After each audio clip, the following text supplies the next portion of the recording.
This podcast contains content generated or significantly edited using artificial intelligence tools. All information is provided for general informational purposes only and reflects knowledge available at the time of publication. It does not constitute financial, investment, or legal advice. We recommend that listeners verify the information independently and consult with qualified professionals for personalized advice.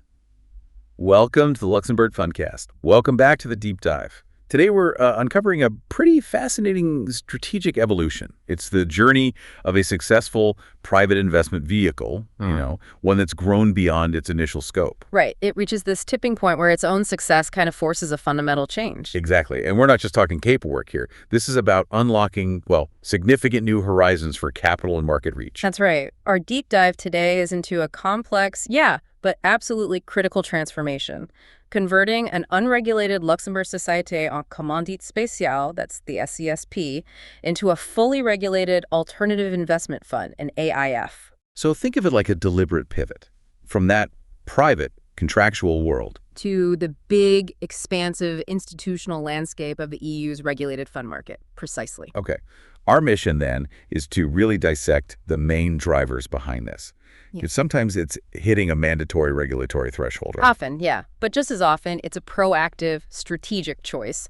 You want access to that deeper institutional money. We'll explore the two sort of core pillars of this conversion. Getting an alternative investment fund manager, the AIFM. Right, appointing one or setting one up. And the complete redrafting of the fund's constitution, the limited partnership agreement, or LPA. Yeah, that's a big one. We'll give you a clear roadmap, highlight the most impactful changes in that restated LPA. And ground the strategy in reality. Costs, timelines, tax stuff, all while keeping an eye on what's coming, like AIFMD too. Exactly. So to really get this journey, we first need to understand the two very different worlds it connects. It's quite a leap, isn't it? From contractual freedom to this harmonized pan-European thing. It really is. Let's start with the unregulated SCSP. What does that look like?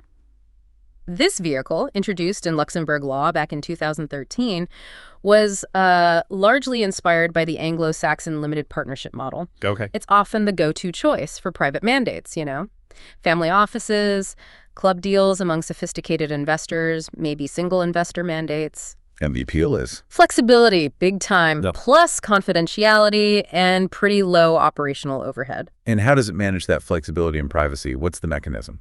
Its essence is, purely contractual. The limited partnership agreement, the LPA, that's the supreme governing document. It's a private deal between the partners, dictating pretty much everything. Right. Crucially, an unregulated SCSP, it lacks separate legal personality. It exists as a contract, not a distinct legal entity itself. No minimum capital requirements either. And most importantly, no prior authorization or ongoing supervision by Luxembourg's regulator, the Commission de Surveillance du Secteur Financier, the CSSF. So pretty straightforward setup. Relatively, yeah.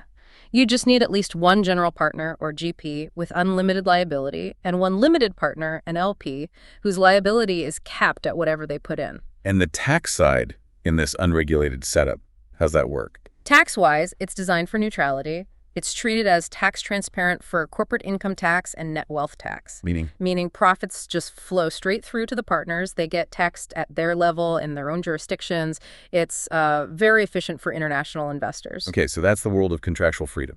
Pretty attractive. Now, what happens when it steps into the European framework as a regulated AIF? Where's that tipping point? Right. The transition to a regulated AIF, it happens when a private SCSP starts acting like a collective investment undertaking. Raising capital from multiple investors, investing it for their benefit. That's the definition under the European AIFM directive. And this switch, it can happen in two ways. Exactly. Two distinct triggers. The first is mandatory conversion. This is non-negotiable, driven by the AIFMD, specifically Article 3.2. It's all about assets under management, or AUM. Thresholds. Yeah.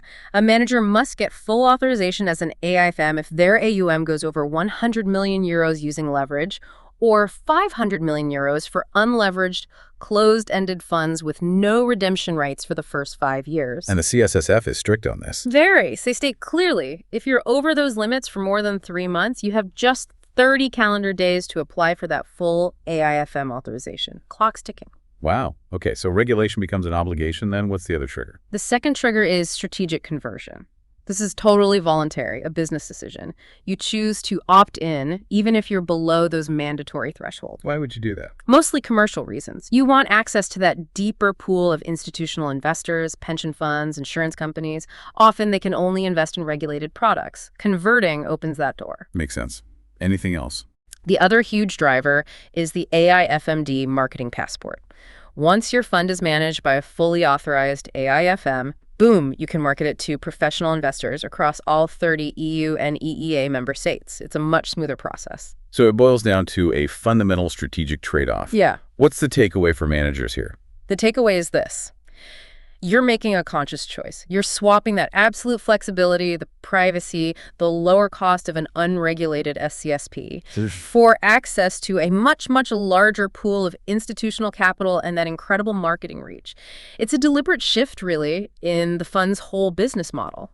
Moving from bespoke private deal to institutional grade product.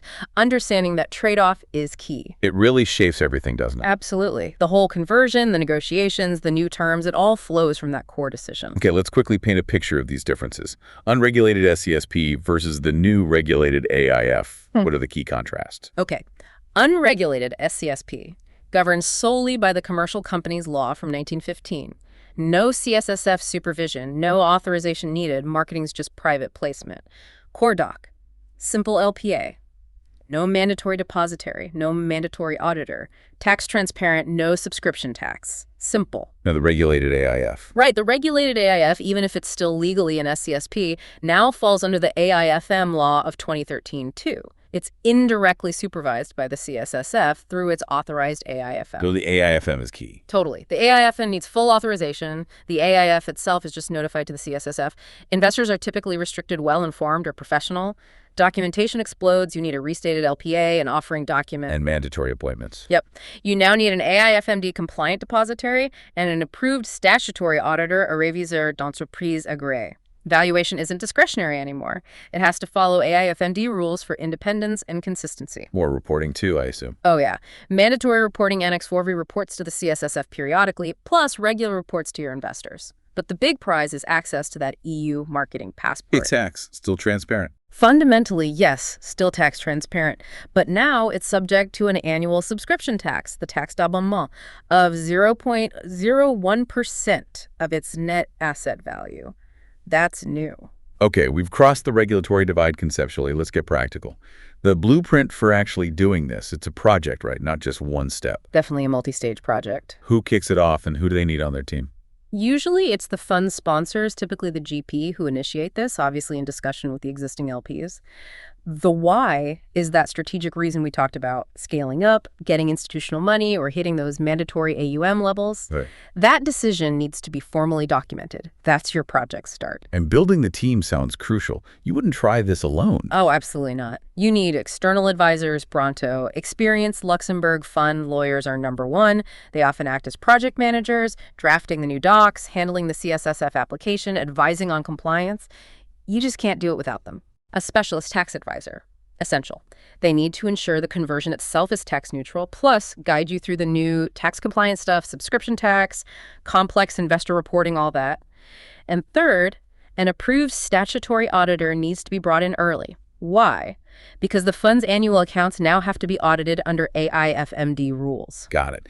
Now, that AIFM decision seems like a really major fork in the road. What are the paths there? It is the critical choice early on. The SCSP, once it becomes an AIF, must be managed by an authorized AIFM. Two main ways to get there. Path 1, appoint a third-party AIFM. People often call this a host AIFM or ManCo solution. Advantages. Speed is the big one. You avoid that whole lengthy CSSF authorization process for your own AIFM. You leverage their existing setup, their regulatory capital, gets you to market much faster. Disadvantages. Ongoing cost, obviously. And you do get up some control over compliance and operations to that third-party provider. Makes sense. And path 2? Path 2 is to seek authorization for an in-house AIFM. So the sponsors set up their own AIFM entity. F is there. Maximum control, and long-term, for larger operations, it can actually be more cost-effective. But always a but. Yeah, it's a serious undertaking. Getting an AIFM license from the CSSF is tough, it's rigorous, takes time. Think 6 to 8 months typically. You need real substance in Luxembourg. Dedicated, qualified staff, at least 2 full-time conducting officers living in the EU, plus significant initial capital. For an external AIFM, that minimum is 125,000 euros. Wow. Okay, so that AIFM choice, whether in-house or third-party, it fundamentally changes the governance structure, doesn't it? What's the biggest shift for the GP? It absolutely does. Look, in the unregulated SCSP, the GP holds all the power, right? Management decisions, everything. The biggest shift, the thing GPs really need to get their heads around, is moving from that GP-centric control to AIFM-centric regulatory responsibility. So the AIFM takes the regulatory heat. Exactly. The AIFM becomes the legal entity ultimately on the hook with the CSSF for full AIFMD compliance. Their duties are massive and non-delegable. Portfolio management, risk management, valuation, regulatory reporting. The GP's role often gets redefined contractually. They might become a delegated investment advisor to the AIFM. It's a profound change, and it needs to be crystal clear in the new legal docs. Okay, strategies decided, team assembled. Then you have to actually talk to the CSSF. How does that regulatory process work? Right. From the CSSF's perspective, they treat this like setting up a brand new undertaking for collective investment, a UCI. The main focus is authorizing the manager, the AIFM, and then getting the notification for the fund, the AIF. And it's all digital now. Yep, all electronic via the CSSF's eDesk portal. That includes a really important AML-CFT market entry form, anti-money laundering, counter-terrorist financing. Got to get that right from the start. What kind of documents are they looking for? Okay, if you're going for that in-house AIFM, you need a full authorization file. The CSSF has a detailed application questionnaire you follow. It includes draft articles for the AIFM, a solid business plan, CVs for the directors, proof of that substance we talked about, all your internal policies, the works. And once the AIFM is approved, or if you use a third party, then that authorized AIM notifies the CSSF that it's taking on the management of this new AIF. That notification has to happen within 10 working days of the management mandate starting. It needs to include the AIF's core documents, the final, executed, restated LPA, the offering document or prospectus, and the details of who the depositary is. Is the review process smooth, or is there back and forth? Oh, expect back and forth. It can be very iterative. The CSSF does a thorough review, and they'll likely have questions, requests for clarification, all handled via eDesk. This is why submitting a really complete, high-quality file up front is so important, avoids major delays. And then, hopefully, approval. Yeah, once they're satisfied, the CSSF issues an end-of-examination notice. Then you provide the final, signed documents, and they give the official accreditation. The AIFM and the AIF get listed publicly. You're officially regulated. Okay, let's dive into the legal core of this, that transformation of the original LPA. You mentioned a master fund concept. What's that about? Right, so the lawyers don't start with a blank page. That would be inefficient. Instead, they typically start with a robust, market-tested, already AIFMD-compliant LPA template.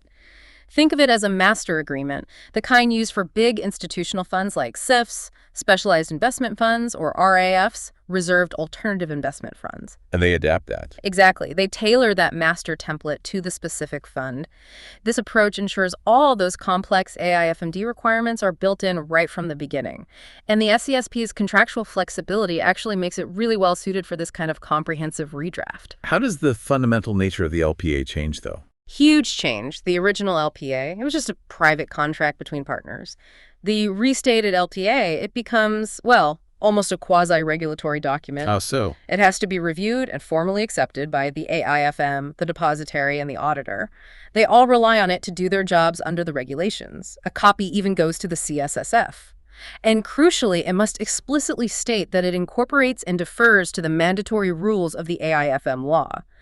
Clauses that used to be freely negotiated are now constrained by these regulatory principles. It's not just a commercial deal anymore. It's a key piece of the fund's compliance framework. Let's hit some of the most impactful changes clause by clause in this restated LPA.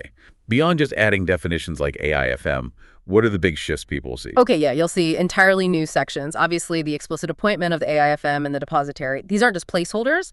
They define those core non-delegable duties, portfolio and risk management, compliance oversight for the AIFM, safekeeping, cash flow monitoring for the depositary. And for the GP, what's the negotiation point there? Often it's about finding that balance. How much regulatory authority did the AIFM need versus how much influence can the GP retain, now probably acting as the delegated investment advisor? That's a key discussion. What about things like valuation and liquidity? Big changes there. Big time. Valuation of assets moves away from just GP discretion. Now, it needs a formal AIFMD compliant valuation policy. Yeah. This ensures independence, consistency. Maybe you need an external valuer involved. Operationally, that's a significant shift. And liquidity. Similar story. Liquidity management needs a formal policy too, especially for open-ended funds. It has to specify AIFMD compliant tools, think redemption gates, notice periods. For LPs, the focus is fairness and transparency. For the GP, it's about maintaining some operational flexibility within those rules. Okay, what about investor information and, crucially, the economics? Right. Investor information and reporting becomes much more structured. You have mandatory AIFMD pre-investment disclosures, and those audited annual reports are required within 6 months of year-end. Negotiations might touch on extra voluntary reporting beyond the minimums. Yeah. And the waterfall. Always a hot topic. Always. The distribution waterfall is usually the most heavily negotiated economic point. You often see a shift away from maybe more GP-friendly deal-by-deal or American waterfall towards an institutional standard, often more LP-friendly whole fund or European waterfall. That means LPs typically get all their contributed capital back plus a preferred return before the GP starts taking carried interest. And the GP clawback. If it wasn't there before, it almost certainly will be now. A robust GP clawback provision becomes standard. It forces the GP to return any excess carried interest they received if later losses mean they were overpaid on a whole fund basis, often secured too, maybe by a personal guarantee or an escrow account. This drafting, it's clearly not just the GP writing it. It's a negotiation, right? Who's at the table? Absolutely a negotiation. You've got multiple stakeholders with sometimes competing interests. The GP obviously wants to keep control and maximize their economic upside. The existing LPs. They want to make sure the deal they originally signed up for isn't unfairly diluted or changed. Then you have the prospective institutional LPs, often the whole reason for converting, and they're demanding institutional grade terms. And the AIFM. And the AIFM, whether it's third-party or in-house, needs to ensure the LPA allows them to fulfill their regulatory duties. They need certain controls and information rights embedded in there. So where do the main battles happen in these negotiations? Key battlegrounds. Definitely economics. Pressure might come to lower management fees, definitely to adopt that European waterfall, maybe increase the GP's own investment commitment, their skin in the game. Governance too? Yep. Governance and rights are huge. Institutional LPs often push for seats on a limited partner advisory committee or LPAC. They'll want enhanced information rights, maybe stronger rights to remove the GP under certain circumstances. And side letters. Yes. Side letters and most favored nation, MFN, clauses. Big investors often negotiate separate side letters for better terms on things like fees or information. The scope of the MFN clause in the main LPA, which dictates whether other LPs can also get those better side letter terms, that's a major negotiation point. Needs careful drafting. Okay, a fund conversion doesn't exist in a bubble. You have to look ahead. AIFMD 2. What's the impact there? Good point. AIFMD 2, the amending directive, it's here. Published March 26, 2024, entered into force April 15, 2024. Member states, including Luxembourg, have until April 16, 2026, to put it into their national law. So if you're converting a fund right now, what parts of AIFMD 2 are immediately relevant? What do you need to build in? Several things are key for a fund converting today. You have to anticipate this stuff. First, if the AIF is going to originate loans, it falls under a new harmonized European loan origination framework. What does that involve? It includes things like a 5% risk retention rule if you sell those loans on, strict limits on how much you can lend to a single borrower, especially if they're another fund or financial entity, no more than 20% of your capital.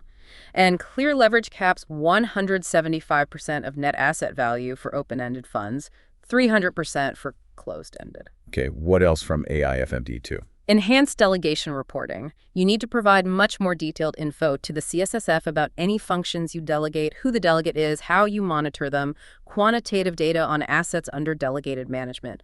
More transparency required. And liquidity. Yes, particularly for open-ended AIFs. Mandatory liquidity management tools, or LMTs. The fund's constitutional documents and offering materials must now provide for at least 2 appropriate LMTs from a specific harmonized list. Think redemption gates, notice periods, redemption fees, swing pricing. So building these AIFMD 2 changes, from day one seems way more efficient than having to amend everything later. Absolutely. A fund converting now is launching into an environment where AIFMD2 is already the effective standard, even if national transposition is pending. Smart sponsors and their lawyers will design the new AIF and draft that restated LPA to be compliant from the get-go. It avoids disruption and extra costs down the line. That kind of forward-looking approach, it's a real differentiator now. Are there alternatives within Luxembourg's system? Instead of a directly supervised fund like a CSSF, what about the RAIF? You mentioned it earlier. Right, the Reserved Alternative Investment Fund, the RAIF, established by law in 2016. It's a really interesting hybrid. It is an AIF, and it must be managed by a fully authorized AIFM, so you get the regulatory oversight via the manager, and crucially, you get the EU marketing passport. But, and this is the key difference, the RAIF itself is not subject to prior authorization or ongoing direct supervision by the CSSF. So what's the trade-off compared to, say, a CSSF, which is directly supervised? The big advantage is speed to market. Because you skip that fund-level CSSF approval step, you can potentially set up a RAIF in a matter of weeks, compared to the months it might take for a CSSF. And the downside? The trade-off is you don't have that CSSF stamp of approval directly on the fund itself. Some very conservative institutional investors might still prefer a directly supervised product, even though the RAIF is indirectly regulated via its AIFM. But for a sponsor converting an unregulated SCSP, the RAIF is a really compelling option. You get AIFMD compliance, you get the EU passport, but with a significantly faster, maybe cheaper setup. Okay, let's bring this all down to earth. Timelines, costs, tax. What does a realistic project plan look like for this kind of conversion? Yeah, it's definitely multi-threaded. The total time really hangs on that AIFM decision. But roughly, phase 1, the decision and planning, maybe 1 to 4 weeks. And the AIFM part? That's the big variable. Phase 2, AIFM setup or onboarding. If you're setting up a new AIFM, budget 6 to 8 months for the CSSF process. If you're appointing a third-party AIFM, much quicker, maybe 4 to 6 weeks to get onboarded. That's your critical path. What about drafting the docs? Phase 3, documentation and negotiation that runs in parallel with the AIFM part, takes maybe 12 to 20 weeks. Lots of back and forth there. And CSSF notification. Phase 4, CSSF notification and finalization. Once the AIFM is sorted and docs are ready, maybe 2 to 4 weeks. And launch. Phase 5, launch. First closing could be as quick as a week plus once you have the green light. So all in, you're probably looking at, let's say, roughly 6 to 9 months total. But again, that AIFMRO is the biggest factor influencing the timeline. And the €1 million question. Yeah. Or maybe the €100,000 question. Costs. What should you budget for? Yeah, it's not cheap. You've got significant one-off setup costs and then ongoing annual costs. Let's break down the setup costs first. Okay, one-off. Legal and structuring phase, that's usually the biggest chunk. Could easily be €50,000 to €150,000, sometimes more depending on complexity. If you set up a new AIFM, there's a CSSF examination fee for that, around €15,000 currently. There's also a CSSF fee for examining the new AIF UCI itself, a couple €1,000. And if you use certain structures like RAF, you'll have notary fees too, usually a few €1,000. Okay, quite a bit up front. What about the recurring annual costs? Ongoing costs add up too. AIFM fees. If you use a third party, expect €30,000 to €50,000 per year minimum, plus basis points on the AUM. Depository fees. Variable, usually basis points plus transaction fees. Central administration and domiciliation fees, €20,000 plus, easily. Audit fees, probably starting around €15,000 and up. CSSF fees too. Yep. Annual CSSF fees for supervising the AIFM around €35,000, and annual CSSF fees for the AIF itself, which vary based on AUM. And don't forget that new subscription tax, the taxe d'abonnement, 0.01% of the fund's net asset value every year. Phew. Okay, last piece. Tax implications after conversion. Does the basic tax status change? Good news is the conversion itself can usually be structured to be tax neutral, and the fundamental tax transparency of the SCSP form, that's generally preserved.